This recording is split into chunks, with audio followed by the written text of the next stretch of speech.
Jangan lupa untuk terus dukung channel ini dengan tekan tombol subscribe, like, dan juga tekan tombol loncengnya. Bayang-bayang Pelakor episode 8.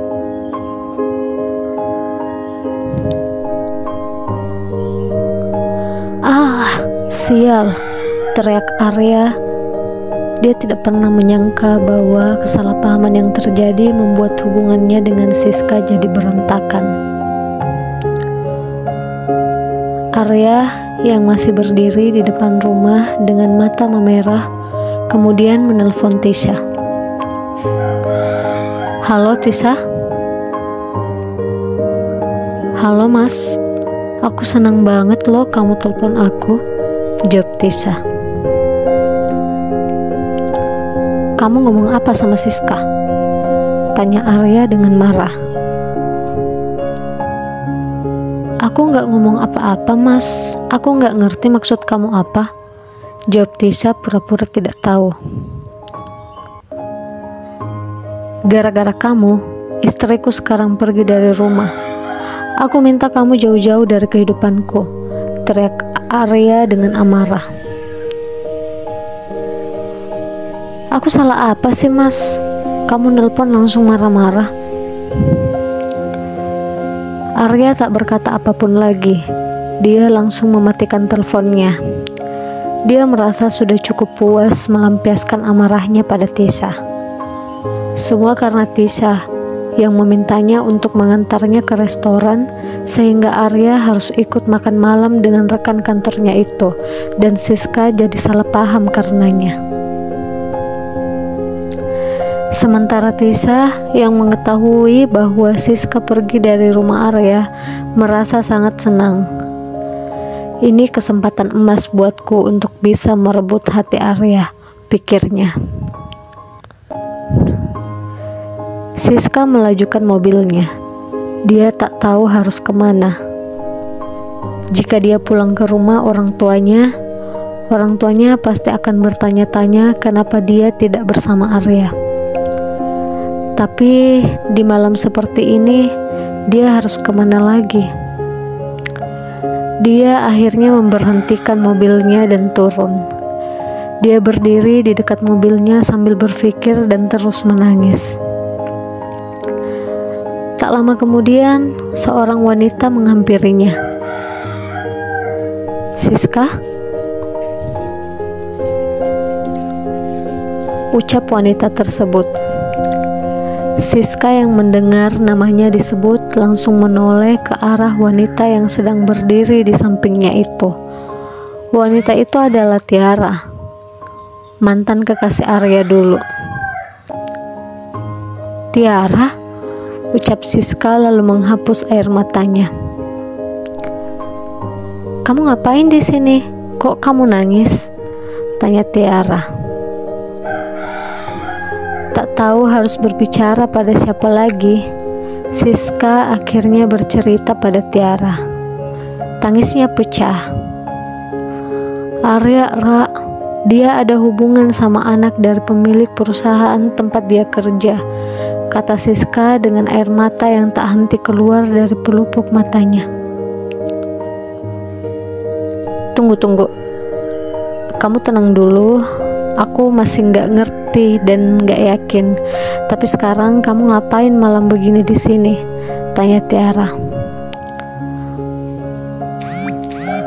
Aku pergi dari rumah, Ra. Aku nggak tahu harus kemana, jawab Siska.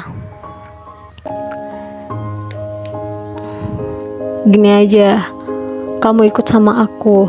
Kamu tinggal sama aku sementara. Kamu tenangin diri kamu dulu, baru kamu cerita sama aku ada apa sebenarnya. Siska mengangguk tanda setuju. Tiara akhirnya masuk ke dalam mobil Siska dan melaju menuju rumah Tiara. Tiara memang tinggal sendiri. Orang tuanya tinggal di luar negeri, sementara dia mengurus perusahaan milik ayahnya. Ayo sini masuk dulu, ucap Tiara sambil membuka pintu rumahnya. Benar nggak apa-apa, Ra, aku di sini? Tanya Siska karena merasa tidak enak pada Tiara. Udah, santai aja, aku tinggal sendiri kok, ayo masuk. Rumah Tiara terlalu luas untuk seorang diri, tapi sampai saat ini dia belum menikah. Bukan karena tak ada lelaki yang mendekat, tapi saat berpisah dari Arya, dia sudah mati rasa untuk jatuh cinta lagi. Namun Arya sudah memilih dan mencintai Siska. Dia dengan terpaksa harus ikhlas menerima kenyataan itu. Sis, kamu tidur sama aku aja. Aku ada kamar sih kosong, tapi karena nggak pernah ditempatin jadi ya masih berdebu gitu, ucap Tiara sambil berjalan menuju kamar tidurnya. Iya, makasih banyak, Ra. Siska mengikuti Tiara masuk ke dalam kamar. Sekarang kamu duduk, kamu cerita sama aku ada apa sebenarnya. Tiara terlihat serius ingin tahu semuanya. Arya, Ra, dia ada hubungan sama orang yang bernama Tisha. Dia itu anak pemilik perusahaan tempat Arya bekerja sekarang. Kamu yakin, sis? Setahu aku nih, Arya itu bukan orang kayak gitu. Kamu mungkin cuma salah paham. Tiara merasa tidak percaya dengan apa yang baru saja Siska katakan. Dia sangat tahu bahwa Arya adalah orang yang baik. Dia pernah menjalin hubungan yang cukup lama dengan Arya, jadi dia sangat tahu Arya seperti apa. Aku yakin, Ra. Aku telepon HP-nya, tapi yang angkat malah Tisha. Terus Arya sendiri juga yang bilang kalau dia pergi berdua dengan Tisha untuk makan malam. Siska kembali menitikkan air mata. Udah, kamu jangan nangis lagi. Kamu pikiran baik-baik dulu semuanya. Cari tahu dulu kebenarannya. Kamu istirahat aja, biar besok pikiran kamu udah agak tenang. Makasih ya, Ra. Iya, sama-sama. Siska akhirnya berbaring di atas kasur empuk tersebut. Namun air matanya masih saja menetes hingga akhirnya dia pun tertidur. Sementara Arya, setelah dia menutup teleponnya, dia lalu mengambil kunci mobil dan pergi. Dia mencari Siska kemana-mana, tapi dia tak menemukannya. Sambil mengemudikan mobilnya, dia menelpon orang tua Siska dan juga teman Siska yang dia kenal. Namun Siska tak ada di sana. Dia terpaksa harus berbohong pada orang tua Siska agar mereka tidak khawatir. Lama dia mencari, dia akhirnya sangat frustasi dan memutuskan untuk pergi minum di sebuah klub malam hingga akhirnya dia mabuk. Untuk pertama kalinya dia menginjak tempat tersebut.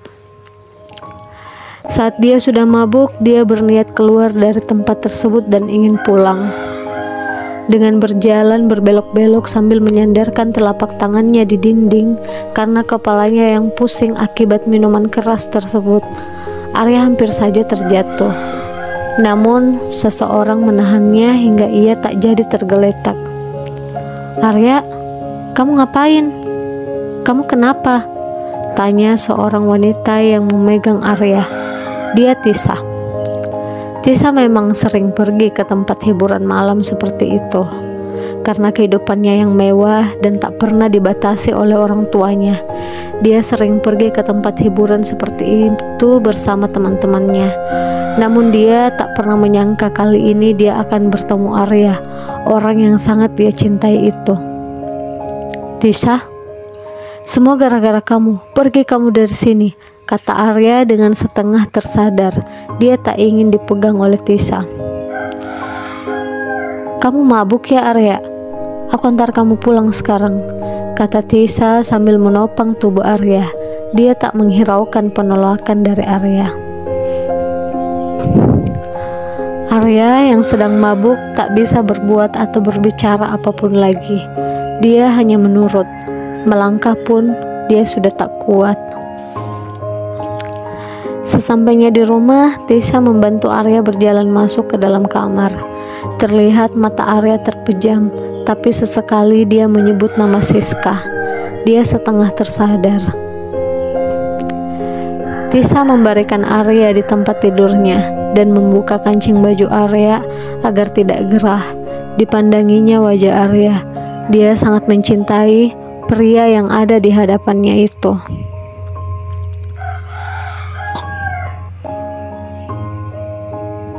Untuk pertama kalinya, dia bisa sedekat itu dengan Arya, bisa menyentuh wajahnya tanpa tertolak, dan dia bisa memandanginya sepuasnya. Tak lama kemudian, Tisa berdiri. Dia hendak mengambil air putih, namun tiba-tiba Arya memegang tangannya. Tisa pun menoleh melihat Arya. Arya langsung menarik tangan Tisa hingga dia jatuh ke dalam pelukan Arya.